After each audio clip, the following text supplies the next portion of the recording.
जय हिंद, नमस्कार साथियों। ओनली वन क्वेश्चन में आप सभी का स्वागत है। दोस्तों, इस वीडियो में हम लोग देखने वाले हैं टीए आर्मी भर्ती का जो मोस्ट इम्पोर्टेंट क्वेश्चन है, उस प्रश्न को इस वीडियो में हम ऐड किए हैं।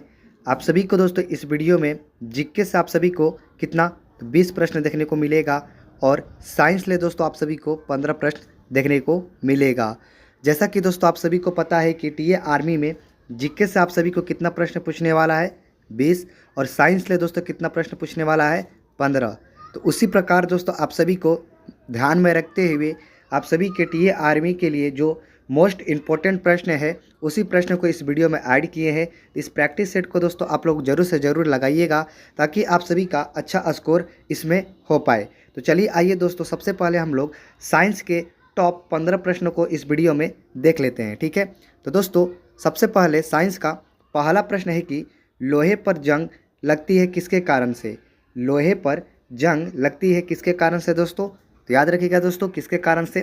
तो फेरिक ऑक्साइड के कारण से भी लगती है। जलोजित, फेरिस तथा फेरिक ऑक्साइड के कारण से भी क्या लोहे पर जंग लगती है। और क्षारीय फेरस एवं फेरिस कार्बोनेट से भी क्या लोहे पर जंग लगती है। इसलिए दोस्तों आप सभी का right answer option number D हो जाएगा। अगला प्रश्न है दोस्तों, इंसुलिन की खोज किसने की थी? अगर आप सभी से हम पूछे कि बताइए इंसुलिन की खोज किसने की थी, तो याद रखिएगा इंसुलिन की खोज करने वाला कौन था? तो बैंटिंग ने किया था। किसने किया था? तो बैंटिंग ने क्या किया था दोस्तों? इंसुलिन की खोज की थी। तो राइट आंसर आप सभी का दोस्तों ऑप्शन नंबर ए हो जाएगा। अगला प्रश्न है दोस्तों, वनस्पति तेलों को घी में परिवर्तित किया जाता है किसके कारण से? जो वनस्पति तेल होते हैं उसे घी में परिवर्तित करता है किसके कारण से हो जाता है परिवर्तित? तो दोस्तों याद रखिएगा ये हाइड्रोजनीकरण के द्वारा क्या हो दोस्तों होता है। तो जो वनस्पति तेल होते हैं ये क्या घी में परिवर्तित हो जाते हैं किसके कारण से? तो हाइड्रोजनीकरण के द्वारा ये होता है। राइट आंसर आप सभी का ऑप्शन नंबर बी हो जाएगा। अगला प्रश्न है दोस्तों, निम्नलिखित में से कौन सी एक मिश्र धातु है? अगर आप सभी से हम पूछे कि इनमें से कौन एक मिश्र धातु है, तो याद रखिएगा दोस्तों स्टील क्या है दोस्तों? ये मिश्र धातु होता है। राइट आंसर आप सभी का ऑप्शन नंबर बी हो जाएगा। अगला प्रश्न है दोस्तों, निम्नलिखित में से कौन सी ईंधन गैस नहीं है? इनमें से कौन सा दोस्तों एक है जो ईंधन गैस नहीं है? तो याद रखिएगा दोस्तों हास गैस, यानी कि जैसा कि आप सभी को पता होगा कि ये एक ऐसा गैस होता है अगर इसे छोड़ दिया जाए पब्लिक के बीच में तो लोग क्या हंस हंस के मर भी सकते हैं। इसलिए दोस्तों इनमें से एक पूछ रहा है कि ईंधन गैस कौन सा नहीं है। आप सभी का ऑप्शन के हिसाब से इसका right answer option number C हो जाएगा।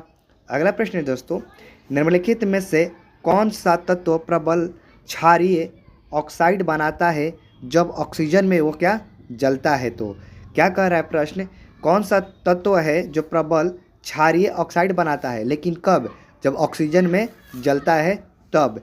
तो इसका राइट आंसर दोस्तों सोडियम हो जाएगा। ठीक है, सोडियम ऐसा है दोस्तों जो ऑक्सीजन में जलता है ना, तो ये क्या बनाता है? तो प्रबल क्षारीय ऑक्साइड बनाता है। राइट आंसर आप सभी का ऑप्शन नंबर बी हो जाएगा। प्रश्न है दोस्तों, फेदम क्या है? कुछ ऐसे प्रश्न होते हैं दोस्तों जो आप सभी को समझ में नहीं आता है पर क्या आयोग पूछ लेते हैं। ठीक है, तो इस प्रश्न को सही आंसर आप सभी को बताना चाहते हैं कि फेदम क्या है। तो जान लीजिए दोस्तों, फेदम एक प्रकार का क्या माप होता है। फेदम एक प्रकार का क्या होता है दोस्तों? ये माप होता है। राइट आंसर आप सभी का ऑप्शन नंबर डी हो जाएगा। अगला प्रश्न है दोस्तों, रिचल स्केल किसके नापने में क्या प्रयोग किया जाता है? जो रिचल स्केल है दोस्तों ये किसको नापने में क्या प्रयोग किया जाता है? तो याद रखिएगा भूकंप की तीव्रता का को क्या ये नापने में प्रयोग किया जाता है। तो राइट आंसर आप सभी का ऑप्शन नंबर ए हो जाएगा। अगला प्रश्न है दोस्तों, डायनामाइट के आविष्कारक निम्नलिखित में से कौन है? डायनामाइट का आविष्कारक निम्नलिखित में से कौन है दोस्तों? याद रखिएगा दोस्तों ये अल्फ्रेड नोबेल ये हैं। किसका आविष्कार किए थे? तो डायनामाइट का आविष्कार किए थे। कौन किया था दोस्तों? तो अल्फ्रेड नोबेल ने किया था डायनामाइट का आविष्कार। राइट आंसर आप सभी का ऑप्शन नंबर सी हो जाएगा।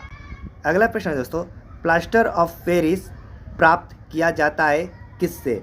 अगर आप सभी से हम पूछे कि प्लास्टर ऑफ पेरिस प्राप्त किया जाता है किससे दोस्तों? याद रखिएगा जिप्सम से प्राप्त किया जाता है क्या? तो plaster of Paris. Right answer आप सभी का ऑप्शन नंबर बी हो जाएगा। अगला प्रश्न है दोस्तों, चिकित्सा एवं युद्ध में प्रयोग के लिए किन किरणों पर नवीनतम अनुसंधान हो रहा है? दोस्तों प्रश्न कह रहा है कि चिकित्सा यानी कि अस्पतालों में जो प्रयोग करने के लिए किन किरणों का प्रयोग सबसे ज़्यादा किया जा रहा है दोस्तों? तो याद रखिएगा दोस्तों, ये लेंस किरणें के प्रयोग किया जा रहा है। यानी कि अधिकतर आप लोग देखे होंगे कि लेंस द्वारा कोई भी काम अस्पतालों में आसानी से किया जा सकता है और किया जा रहा है। इसलिए दोस्तों आप सभी का right answer option number B हो जाएगा। अगला प्रश्न है दोस्तों, रडार में किस प्रकार की तरंगे होती है? अगर आप सभी से हम पूछे कि रडार में किस प्रकार की तरंगे होती है, तो याद रखिएगा विद्युत चुम्बकीय तरंग होती है। किसमें दोस्तों? ये रडार में होती है।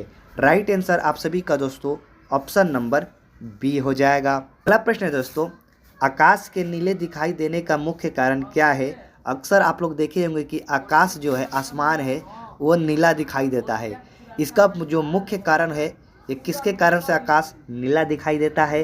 तो याद रखिएगा दोस्तों, ये वायुमंडल में उपस्थित धूल आदि कणों द्वारा सौर किरणों का परिकरण के द्वारा क्या आकाश नीला दिखाई देता है। राइट आंसर आप सभी का ऑप्शन नंबर बी हो जाएगा। अगला प्रश्न है दोस्तों, तेज गति से आता हुआ वाहन हॉर्न बजाता है तो उसका पिच क्या होता है? अक्सर आप लोग देखे होंगे दोस्तों, जो वाहन यानी कि गाड़ी होती है वो तेज गति से आता है और हॉर्न बजाता है तो उसका पिच क्या होता है? प्रश्न ये कह रहा है। तो दोस्तों इसका राइट आंसर होगा अधिक सुनाई देता है। यानी कि जो हॉर्न बजाता है और तेज गति में आता है तो अक्सर हम लोगों को दिखाई क्या दोस्तों, क्या सुनाई देता है सबसे ज़्यादा? क्या? तो ये हॉर्न ही सुनाई देती है। इसलिए दोस्तों इसका right answer option number B अधिक सुनाई देता है। साइंस का दोस्तों लास्ट और आखिरी प्रश्न है, इसके बाद हम लोग जीके का प्रश्न देखने वाले हैं। तो आखिरी प्रश्न है कि आंसुओं में कौन सा पदार्थ घुला होता है? जो हमारे आंसू होते हैं दोस्तों, इसमें कौन सा पदार्थ है जो ये घुला रहता है? तो याद रखिएगा दोस्तों, ये सामान्य नमक की तरह इसमें क्या पदार्थ घुला रहता है? हमारी आंसुओं में जो हमारा आंसू निकलता है, इसमें अगर पदार्थ पूछे तो सामान्य नमक के द्वारा इसमें पदार्थ घुला रहता है। राइट आंसर आप सभी का ऑप्शन नंबर ए हो जाएगा। अब चलिए दोस्तों हम लोग साइंस के देख लिए प्रश्न 15, अब देख लेते हैं जीके के टॉप 20 प्रश्नों को इस वीडियो में। ठीक है, तो दोस्तोौ जीके का सबसे पहला प्रश्न है कि तराइन का प्रथम युद्ध कब हुआ था? तो सबसे पहले आप लोग याद रखिए कि तराइन का प्रथम युद्ध 1191 ईस्वी में क्या? तो तराइन का प्रथम युद्ध हुआ था। अगर ये पूछे कि किसके मध्य में ये लड़ा गया था, तो याद रखिएगा दोस्तों मोहम्मद गौरी और पृथ्वीराज तृतीय के द्वारा तराइन का प्रथम युद्ध लड़ा गया था। राइट आंसर आप सभी का ऑप्शन नंबर बी हो जाएगा। अगला प्रश्न है दोस्तों, विधवा पुनर्विवाह कानून कब बना था? विधवा पुनर्विवाह कानून कब बना गया था दोस्तों? याद रखिएगा दोस्तों, ये 1856 ईस्वी में विधवा पुनर्विवाह का आयोजित किया गया था, यानी कि पुनर्जागरण किया गया था। राइट आंसर आप सभी का ऑप्शन नंबर बी हो जाएगा। नेक्स्ट प्रश्न है दोस्तों, अंग्रेजों ने फूट डालो और शासन करो की नीति कब अपनाई थी? अंग्रेजों ने फूट डालो और शासन करो की नीति कब अपनाई थी? तो याद रखिएगा दोस्तों, ये 1858 ईस्वी के बाद अंग्रेजों ने फूट डालो और शासन करो की नीति अपनाई थी। राइट आंसर आप सभी का ऑप्शन नंबर सी हो जाएगा। अगला प्रश्न है दोस्तों, इंग्लैंड में गृह युद्ध कितने वर्षों तक चला था? इंग्लैंड में गृह युद्ध कितने वर्षों तक चला था दोस्तों? याद रखिएगा दोस्तों, ये 7 वर्षों तक क्या इंग्लैंड में गृह युद्ध चला था। Right answer option number B हो जाएगा। अगला प्रश्न है दोस्तों, गुप्त समाज की स्थापना किसने की थी? गुप्त समाज की स्थापना किसने किया था दोस्तों? याद रखिएगा चंद्रगुप्त ने किए थे क्या गुप्त समाज की स्थापना। राइट आंसर आप सभी का ऑप्शन नंबर बी हो जाएगा। अगला प्रश्न है दोस्तों, पानीपत की दूसरी लड़ाई किनके बीच में हुई थी? अगर आप सभी से पूछा जाए कि पानीपत की दूसरी लड़ाई किनके बीच में लड़ी गई थी, याद रखिएगा बेगम खां और हेमू के बीच में पानीपत की दूसरी लड़ाई लड़ी गई थी। राइट आंसर आप सभी का ऑप्शन नंबर ए हो जाएगा। अगला प्रश्न है दोस्तों, वियना सम्मेलन कब हुआ था? वियना सम्मेलन कब हुआ था? याद रखिएगा दोस्तों 1815 ईस्वी में वियना सम्मेलन हुआ था। अगला प्रश्न है दोस्तों, भारत का सबसे बड़ा शहर कौन सा है?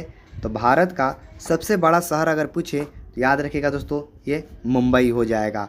राइट आंसर आप सभी का ऑप्शन नंबर ए होगा। अगला प्रश्न है दोस्तों, राष्ट्रीय ध्वज की लंबाई और चौड़ाई का अनुपात कितना है? राष्ट्रीय ध्वज की लंबाई और चौड़ाई का अनुपात अगर पूछे तो याद रखिएगा कितना है दोस्तों, 3:2 है। राइट आंसर आप सभी का ऑप्शन नंबर सी हो जाएगा। अगला प्रश्न है दोस्तों, राष्ट्रीय ध्वज तिरंगे का सफ़ेद पट्टी किस बात का संकेत देता है?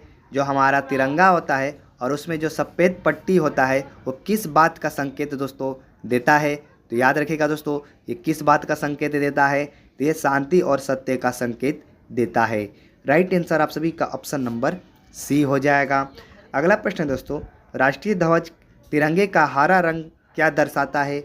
जो हमारे तिरंगा में हरा रंग होता है उसका मतलब क्या होता है दोस्तों? तो याद रखिएगा, विकास और उर्वरता को दर्शाता है। विकास और उर्वरता को हमारे राष्ट्रीय ध्वज के तिरंगे में जो हरा रंग है ये दर्शाता है। Right answer option number B हो जाएगा। अगला प्रश्न है दोस्तों, भारत की संविधान सभा में राष्ट्रीय ध्वज का प्रारूप कब अपनाया गया था? भारत की संविधान सभा में राष्ट्रीय ध्वज का प्रारूप कब सम्मान में अपनाया गया था दोस्तों? याद रखिएगा दोस्तों, 22 जुलाई 1947 ईस्वी को ये राष्ट्रीय ध्वज का प्रारूप को अपनाया गया था। राइट आंसर आप सभी का ऑप्शन नंबर ए हो जाएगा। अगला प्रश्न है दोस्तों, भारत का राष्ट्रीय पुष्प कौन सा है? भारत का राष्ट्रीय पुष्प अगर पूछे तो याद रखिएगा दोस्तों, ये कमल हो जाएगा। Right answer option number A हो जाएगा। अगला प्रश्न है दोस्तों, भारत का राष्ट्रीय नदी कौन सा है? भारत का राष्ट्रीय नदी अगर पूछे तो याद रखिएगा दोस्तों, ये गंगा हो जाएगा। राइट आंसर आप सभी का ऑप्शन नंबर डी होगा। अगला प्रश्न है दोस्तों, भारत की मुख्य भूमि का दक्षिणी नोक क्या है? भारत की मुख्य भूमि का दक्षिणी नोक अगर पूछे तो याद रखिएगा दोस्तों, केप केमोरियन हो जाएगा। राइट आंसर आप सभी का ऑप्शन नंबर बी होगा। प्रश्न है दोस्तों, भारत की सबसे लंबी स्थलीय सीमा किस देश के साथ है? अगर आप सभी से पूछा जाए कि जो भारत का स्थलीय सीमा है ये किस देश के साथ सबसे ज़्यादा है, तो याद रखिएगा दोस्तों, ये बांग्लादेश के साथ सबसे ज़्यादा साझा करता है। राइट आंसर आप सभी का ऑप्शन नंबर सी हो जाएगा। नेक्स्ट प्रश्न है दोस्तों, भारत किस गोलार्ध में स्थित है? हमारा जो भारत है ये किस गोलार्ध में स्थित है? तो याद रखिएगा दोस्तों, ये उत्तरी और पूर्वी गोलार्ध में क्या भारत स्थित है। ये वेरी इंपॉर्टेंट प्रश्न है, आप लोग इसे ज़रूर से ज़रूर याद रखिएगा। एक बार वीडियो को ज़रूर रिवीजन करके ज़रूर देख लीजिएगा ताकि आप सभी को टीए आर्मी में अच्छा खासा स्कोर आप सभी का जीके और साइंस में हो सकता है। वीडियो अगर अच्छा लग रहा है तो ही वीडियो को आप सभी से कहेंगे कि लाइक कीजिएगा और चैनल पर नए हैं तो चैनल को ज़रूर सब्सक्राइब कीजिएगा ऐसे ही वीडियो पाने के लिए। तो भारत किस गोलार्ध में स्थित है? तो उत्तरी और पूर्वी गोलार्ध में क्या भारत स्थित है। Right answer option number B हो जाएगा। अगला प्रश्न है दोस्तों, सियाचिन ग्लेशियर भारत के किस राज्य में स्थित है? सियाचिन ग्लेशियर भारत के किस राज्य में स्थित है? याद रखिएगा दोस्तों, ये जम्मू कश्मीर में स्थित है। राइट आंसर आप सभी का ऑप्शन नंबर सी हो जाएगा। अगला प्रश्न है दोस्तों, भारत में कितने राज्य तट रेखा से लगे हुए हैं? भारत के कितने राज्य हैं जो तट रेखा से लगे हुए हैं? याद रखिएगा दोस्तों, ये 9 राज्य हैं। वो कौन कौन से 9 राज्य हैं जो भारत के तटीय रेखा से लगे हुए हैं? चलिए आइए आप सभी को हम बता देते हैं, ठीक है। तो दोस्तों, जो भारत के 9 राज्य तट रेखा से लगे हुए हैं वो है गुजरात, महाराष्ट्र, गोवा, कर्नाटक, केरल, तमिलनाडु, आंध्र प्रदेश, उड़ीसा और पश्चिम बंगाल, ठीक है। वहीं बात करें केंद्र शासित प्रदेश क्या, दमन और दीप, पुडुचेरी, लक्षद्वीप, अंडमान और निकोबार द्वीप समूह, ये सब क्या दोस्तों भारत के तट रेखा से लगे हुए राज्य हैं। चलिए आइए दोस्तों, अब हम लोग लास्ट और आखिरी प्रश्न को इस वीडियो में देख लेते हैं। तो दोस्तों, जीके का लास्ट और आखिरी प्रश्न है कि भारत की उत्तरी सीमा पर स्थित पर्वत कौन सी है? भारत की उत्तरी सीमा पर स्थित पर्वत कौन सी है? तो दोस्तों याद रखिएगा, ये हिमालय है। राइट आंसर आप सभी का ऑप्शन नंबर बी हो जाएगा। तो दोस्तों, ये था आप सभी का टीए आर्मी का जो जीके से आप सभी का 20 प्रश्न पूछे जा सकते थे, उस प्रश्न को इस वीडियो में ऐड किए हैं। और साइंस ले जो 15 प्रश्न पूछे जा सकते हैं, उसी प्रकार का प्रश्न इस वीडियो में ऐड किए थे। आई होप कि दोस्तों ये वीडियो आप सभी को पसंद आया होगा। अगर वीडियो अच्छा लगा है तो प्लीज़ वीडियो को लाइक कीजिएगा। चैनल पर नए हैं तो दोस्तों प्लीज़ चैनल को जरूर से जरूर सब्सक्राइब कीजिएगा। चलिए मिलते हैं नेक्स्ट वीडियो में नेक्स्ट टॉपिक पर, तब तक के लिए आप सभी को मेरे तरफ से जय हिंद।